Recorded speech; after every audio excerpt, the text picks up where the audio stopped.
todos. É um prazer inenarrável tê-los conosco. Nós estamos felizes por partilhar mais uma noite conversando sobre cultura, sobre literatura, todos juntos. E para brilhantar ainda mais essa noite, eu trouxe 4 exímios convidados, pessoas maravilhosas, que participam e que fundamentam a cultura piauiense, o cordel piauiense, a poesia. E eu vou apresentar primeiro a mim mesma. O meu nome é Airla. Eu sou graduanda em Letras aqui pela Universidade Federal do Piauí. Sou coordenadora do Centro Acadêmico de Letras e representante discente da minha coordenação, que é a Letras Vernáculas. E eu vou abrir espaço agora para os meus convidados, para se apresentarem também para o nosso público. Eu?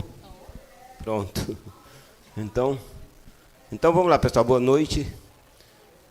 A minha matriz literária, vamos dizer assim, ela esbarra no cordel. O cordel é a base de tudo.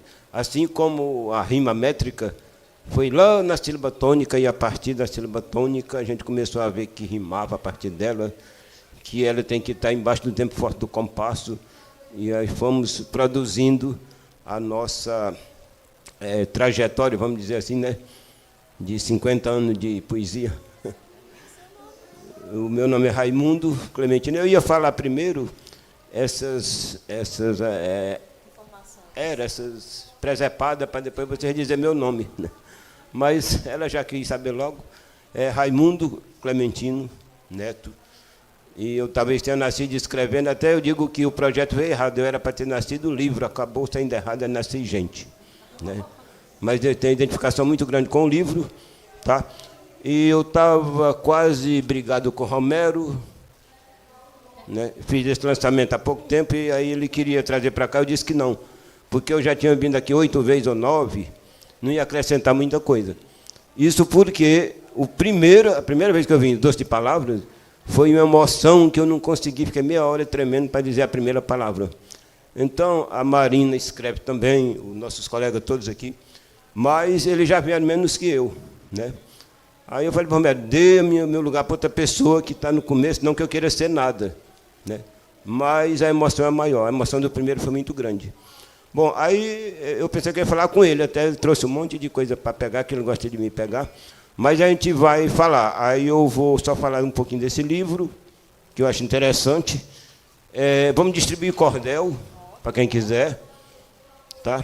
E quem não comprar o livro, corre o perigo de ser mordido aqui pela cascavel do amor, tá? Eu vou já distribuir para vocês aí. E o meu projeto principal é a oficina. Era a oficina de cordel, e agora virou laboratório, porque o pessoal está virando mais inteligente, faz mais rápido. Então a gente fala do livro, pronto, a gente fala dos livros, fala da oficina, que virou laboratório e oficina. A oficina é mais tempo, o laboratório é bem rápido. E mais alguns assuntos pendentes também, editar livro dos outros, né? Dizer assim, você é o editor, eu editei o livro dela, do seu Manel. Só que eles me pagaram, então não fiz nada, eu não fiz a obrigação de fazer o livro bem feito. A minha obrigação era essa, né?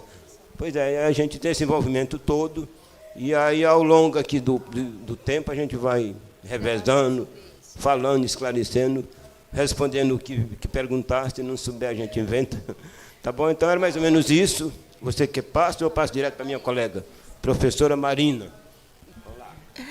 Boa noite, meu nome é Marina Campelo, eu sou poeta, estou professora.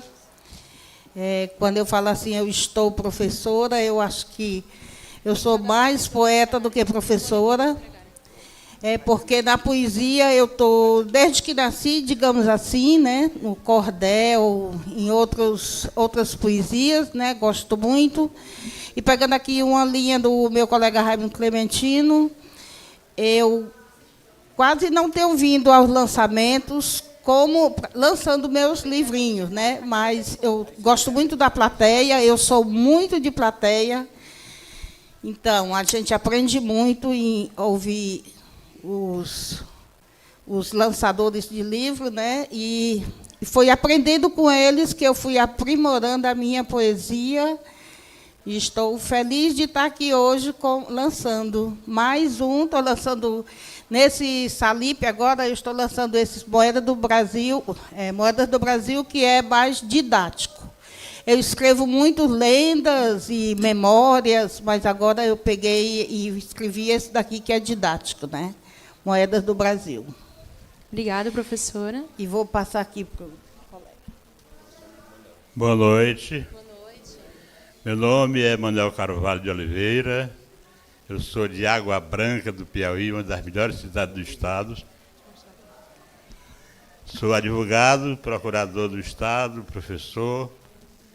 E a pandemia me forçou a escrever a história da minha vida. Essa aqui, a história de um idealista. São 176 páginas que eu conto um bocado da minha vida aí, das confusões que arranjei, das viagens que fiz, da política que pratiquei na minha cidade, dos primeiros discursos, dos problemas da campanha nacional da Escola da Comunidade, que eu fui administrador durante 10 anos, e do projeto Minerva também, que passei muito tempo lá. Então, essa é uma história muito boa, porque é capítulos pequenos e que não cansa ninguém. Viu? Eu vou lançar esse livro em setembro ou outubro aqui em Teresina. Já lancei em Água Branca, na minha cidade, e vou lançar na Academia Piauiense de Letras, já autorizado pelo jornalista Zósimo Tavares, que foi meu aluno. Que bacana, professor. Boa noite, meu nome é José da Rocha Barros, mais conhecido como Zezito. Sou maranhense, mas moro em Teresina há muito tempo. Quero agradecer a oportunidade de estar participando desse momento, né, que enriquece muito a cultura do nosso estado de Teresina. Quero agradecer a presença de todos, em especial da minha esposa e meus filhos, e da professora Ilza Bezerra. Eu sou um discípulo dela, né, eu sou cordelista, e meus primeiros passos no cordel foi através dela. Em 2007, participei de uma oficina de cordel, numa das edições do Salip, e, a partir daí, eu comecei a escrever literatura de cordel, né? O cordel sempre fez parte da minha vida, desde a minha infância, só que, na época, né, de criança, apenas como leitor, né?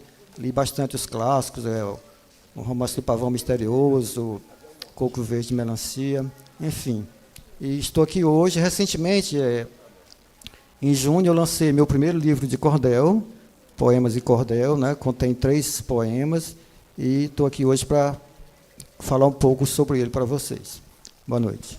Que bacana, professores. Muito bom saber um pouquinho mais de vocês. Nós acabamos de perceber... Oi? Uma salva de palmas dos convidados, é claro. A gente estava só esperando esse momento. Isso, vocês merecem todas as salvas de palmas que nós pudermos dar a vocês. Bom, nós percebemos que o professor, a professora Marina e o nosso último professor, eles são mais para o cordel, e nós temos a história de um idealista do nosso queridíssimo advogado do Piauí, né? E tem trecho de cordel também. E eu queria que vocês comentassem para a nossa plateia um pouquinho de como foi esse processo criativo da feitura do cordel, porque é uma coisa diferente das outras produções culturais que a gente tem, das outras produções literárias. Queria que vocês comentassem um pouquinho. A senhora pode começar, professora Marina? Está aqui o microfone. Olha, cordel, eu aprendi ouvindo histórias lá no terreiro da minha casa, né, no interior, que eu sou do interior. Então, naquela época, tinha um senhor lá que o papai era vizinho da gente e ia sempre contar histórias, né? Então, foi a partir daí que eu passei a gostar do cordel. E o meu primeiro cordel, eu já escrevi essas memórias, falando desse tempo de interior, que eu ouvia histórias de Trancoso, histórias de... Inclusive, eu tenho um cordel intitulado Conversa de Terreiro, que ele narra tudo isso, inclusive resgata as histórias do João Grilo lá nesse cordel. Então, e depois eu escrevi As Lendas de Teresina em cordel, né? Hoje eu só reeditei, atualmente eu só reeditei Cabeça de Cuia, né? As outras ainda estão para ser reeditadas, que as edições anteriores estão esgotadas. Mas eu gosto muito de lendas. Esse cordel didático, Moedas do Brasil, é o primeiro cordel didático que eu escrevo, né? A minha linha mais é memórias e e lendas, né? Mas eu tenho grandes mestres, né? Além dessas memórias e dessas lendas, né? O Raimundo Clementino é um que, lendo as coisas do Raimundo Clementino, levando puxão de orelha do Raimundo Clementino, do Joames, né? E aí a gente tem a Cordelaria Chapada do Corisco, que ela nasceu há apenas 4 anos, né? Mas foi na oficina que o Raimundo Clementino sempre faz aos sábados, geralmente 2 vezes por ano, né? Que ele é o nosso mestre do cordel. Mais de 2 vezes. Parou na pandemia, mas... E o Raimundo Clementino é o nosso mestre do cordel, né? E está lá sempre... De lá já nasceram excelentes produções, então... A gente tem um cordel que é da memória, que é da paixão, né? Mas a gente também se aprimora com os mestres, né? Isso é excelente. A senhora já me leva para a segunda pergunta, que eu direciono para o professor Manuel. Professor, na sua opinião, já que o senhor tem muita história na literatura, quais foram assim, os mestres, tanto contemporâneos, quanto que o senhor foi arrecadando ao longo da sua carga de conhecimento, que o senhor diz, esse aqui, para mim, é uma referência que me motivou ou me inspirou a escrever o meu livro? Na verdade, essa minha história aqui é muito longa, porque eu tenho 60 anos de casados, né? Tenho 11 netos, 4 filhos, 3 bisnetos, né? E a pandemia me ensinou a ter tempo. Eu sou muito ocupado, eu também sou comerciante do ramo de material de construção, e meu tempo é muito escasso. Mas eu dediquei várias horas por dia neste livro e não coloquei todos os assuntos, porque o livro ia ficar muito extenso, né? Coloquei os principais. Quem adquirir esse livro lá no dia do lançamento, vai ficar certo que é um livro muito bom para se ler, porque tem histórias engraçadas. Eu fui administrador da SENEC 10 anos, da Campanha Nacional das Escolas da Comunidade. Aqui deve ter algum ex-aluno da SENEC. Durante 10 anos eu fui administrador, mas passei 30 anos naquela escola, né? 30 anos, né? Foi minha vida. Lá eu aprendi muito na minha vivência. E tem histórias engraçadas da SENEC no interior. 102 municípios do estado a gente trabalhava. E aí eu resolvi fazer esse livro e tem umas poesias também, que eu também faço poesias, e peguei 5 poesias das que ainda existiam, porque um dia minha mulher brigou comigo e rasgou as poesias que existiam. Ô, mulher zangada, E rasgou misericórdia. todo o meu caderno de poesia, mas ficou essas 5, né? A cascavel do amor, que o professor disse. Ficou essas 5. Coloquei no livro. Ela riu depois, porque disse, Manel, infelizmente a gente brigou e tal, mas foi assim mesmo, ela rasgou as poesias que eu tinha. Eu tinha um livro de pensamentos, eu gostava de escrever. Aliás, eu gosto de escrever. Então eu fiz esse livro e estou agora começando um outro. Esse outro pode até me dar cadeia, porque eu vou falar dos mentirosos do Piauí. Só que eu não vou botar nome, porque se colocar nome vai ser processo para todo lado, né, contra mim, né? E dos doidos. Você vê a pessoa maluca na cidade do interior, ninguém fala deles, né? Eu vou fazer um livro falando neles. E nos poetas do interior, aquelas pessoas que fizeram poesia, que nunca publicaram nada. Eu quero colocar nesse livro meu. São 3 assuntos. Poetas do interior, os malucos e os mentirosos. Não sei se vai dar certo, mas é um pirão meio complicado, né? Agora, sobre esse livro aqui, é uma história muito interessante. Vocês vão gostar, quem adquirir. Essa capa foi meu neto que fez, meu neto. Meu livro não teve ninguém para corrigir, não. Quem corrigiu foi ele e minha filha, que é professora da universidade. Não teve outra pessoa para corrigir nada. Aqui está alguns erros porque eles não são profissionais. E a capa foi ele que idealizou, muito bonito, por sinal. A partir da capa o livro é muito bom. Então eu estou fazendo a propaganda, porque se eu não fizer, quem é que vai fazer, não é? Isso mesmo. Eu lancei esse livro em Água Branca no dia 29 passado, e lá é minha terra, eu não quis vender o livro, mas também não quis dar, porque a doação nem sempre boa para se fazer, porque a pessoa não dá valor. Eu digo porque tudo que é de graça é desvalorizado. Então eu fiz o seguinte na minha terra. Eu fiz um convite para a população e disse: o meu livro é trocado por 2 quilos de alimentos. E eu consegui 300 quilos de alimentos em Água Branca e para dar para os pobres. E eu dei para a igreja católica de lá, que eu sou católico, para distribuir com as famílias pobres. E foi um sucesso, porque eu recebi 2 depoimentos, que eu vou dizer para vocês aqui rapidamente, de um médico que tem 37 anos que mora em Água Branca, e ele disse, aí eu dei a palavra para ele. Ele disse: olha, eu sou médico aqui há 37 anos e quero hoje fazer um agradecimento público. Quando eu cheguei aqui, estava com 4 meses, eu fiz um parto de uma senhora, iniciei o parto e ela ia morrer. Não deu jeito, foi um negócio sério. Eu mandei para a Terezinha, mas certo que ela ia morrer. Como eu estava só com 4 meses em Água Branca, e naquela época a Água Branca era muito perigosa, matava muita gente lá, hoje não, é uma cidade pacata. E ele disse: vou embora, vou sair de Água Branca. Aí pegou o fusquinha dele, botou a mala e ia embora. Chegou, passou do meu escritório, eu tinha história de advocacia em Água Branca. Ele já me conhecia, parou lá. Ele contando essa história para o povo de Água Branca nesse dia. Aí disse que, contou a história, eu lhe perguntei: você vai fugindo? Não, rapaz, tem que resolver de frente. Você cometeu algum erro? Não, senhor, fiz tudo certo. Pois fique aqui, rapaz. Fique aqui. Você não pode fugir, não. A verdade sai aí e eu estou aqui para lhe defender. Ele foi e disse que continuei em Água Branca porque eu apoiei naquela hora de dificuldades.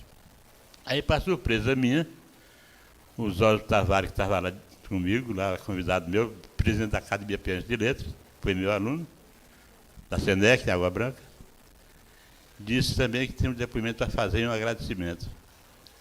Aí disse: sou jornalista hoje, devo ao apoio que o Manuel Carlos me deu quando eu precisei.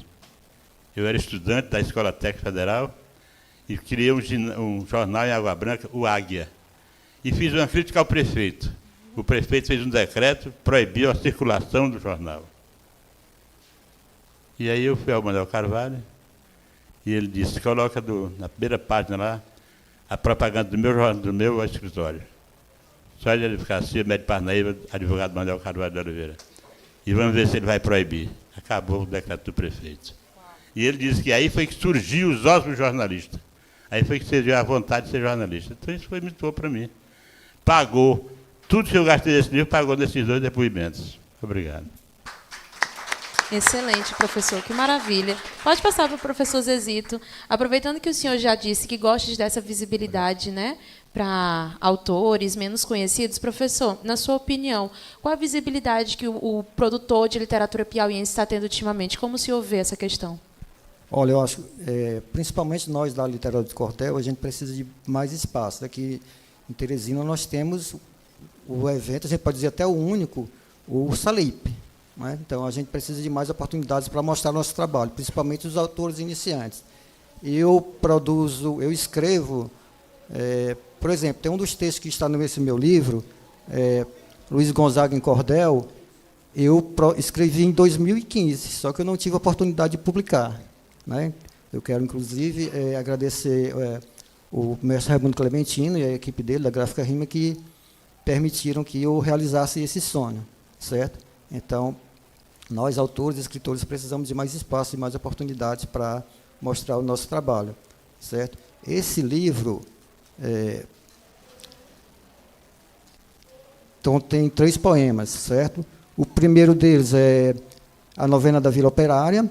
A origem desse poema é basicamente de uma experiência particular, né? Tem uma pessoa da minha família passando por um momento difícil, e aí eu e minha esposa decidimos levá-la para assistir a novena da Vila Operária, né? Acho que muitos de vocês sabem, às terças-feiras, né? Na paróquia de São José Operário. É uma novena em homenagem à Nossa Senhora do Perpétuo Socorro, certo? Então, a gente decidiu levar essa pessoa e, a partir da 3ª vez que nós levamos, veio a inspiração de produzir esse poema, certo? Por incrível que pareça, por coincidência, é um poema sobre a novena e ele tem exatamente 9 cestilhas, certo? eu garanto a vocês que eu não planejei isso. Foi pura coincidência. Quando eu fiz a 9ª cestilha, a inspiração foi embora, eu não consegui escrever mais nada. Certo? Eu acho que esse poema é uma homenagem à novena, a essa cerimônia religiosa. Eu acho que a novena da Vila Parairense, a Vila Parairense é o berço da religiosidade teresinense, né?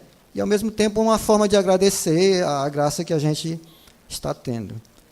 O segundo poema é Escolha o Lugar de Paz. Esse poema surgiu relacionado àqueles ataques, aqueles massacres que estavam acontecendo nas escolas do Brasil todo, né? Só para a gente ter uma ideia, de 2022 até agora, 2023, nós tivemos, eu acho que, uns 5 ataques com vítimas fatais, né? Todos eles assim me comoveram, me deixaram muito chocado, muito triste. Mas teve um especial que... Durante meia hora sem perder a forma das 7 sílabas. Tá, pega. Porque o cérebro acostuma. Tá bom. Aí sai escrevendo poesia. Pois encerre aí. Então, esse daqui, o que eu vou querer ser é o seguinte: eu escrevi mais ou menos no tempo da Copa do Mundo, e minha vida é regida por futebol. Então, sonetos e cochilos, por que esse nome? Porque a gente vai dormir preso e acorda presidente. A gente vai dormir presidente e acorda preso, pode ser qualquer hora. Então, você não pode nem dormir sossegado, daí sonetos e cochilos. Na época da Copa, regido por futebol, e eu estava dando uma cochilada, que eu escrevi quase todos cochilando, e eu fiquei até hoje sem saber se esse soneto foi feito para um casal de namorado bastante acochado ou uma partida de futebol. Eita. Aí eu ia perguntar para o Romero se ele decifrava com toda a interpretação magistral que ele tem de cada texto. Como ele não está, você vai dizer. Olha, eu tenho isso aqui menos do futebol. da metade da idade dele, então vamos com calma. Não vai contar Tá idade, cronologia. Não, vamos interpretar. Interpretação de texto moderno. Eita. Então, um sonetinho breve igual a esse, aí você vai dizer, isso aqui é uma partida de futebol. Não, isso Pois- aqui é um casal de namorado bem acochado. Pois vai lá, leia. Então, eu vou ler aqui. Hoje, grandes emoções nós deixamos reservadas para as melhores jogadas e as maiores sensações. Corpo a corpo, vibrações entre pernas e pernadas, abraços, almas lavadas, paz em nossos corações. E bem naquele entre-sai, bola vem, bola vai, num jogo bem animado, de repente a explosão de prazer e emoção foi um gol que foi marcado. Rapaz, é sugestivo. Qual que você escolhe? Ficou Qual que você quer fazer agora? Eu essa vou... sua ambiguidade. Eu sou de menor, então eu vou ficar com jogo de futebol. Para mim, isso foi um jogo de futebol inocente, em que Pronto. foi para um lado, foi para o outro, mas é bem romântico, viu? Pronto. Bem Mas sugestivo. Mas a partir de futebol fica a caráter de qualquer um fazer sua interpretação, que nem a Exatamente. senhora Nacife, Ah. que todo mundo diz que é minha namorada, essa é uma personagem minha, e aí eu já falei demais. Pois Alguém tá mais bom. aí? Professores, muitíssimo obrigado pela participação. Estou honrada em podê-los conhecer, em apresentar para a minha plateia tão amável. Obrigada, plateia, por estarem aqui. E uma salva de palmas para os nossos convidados. Obrigada.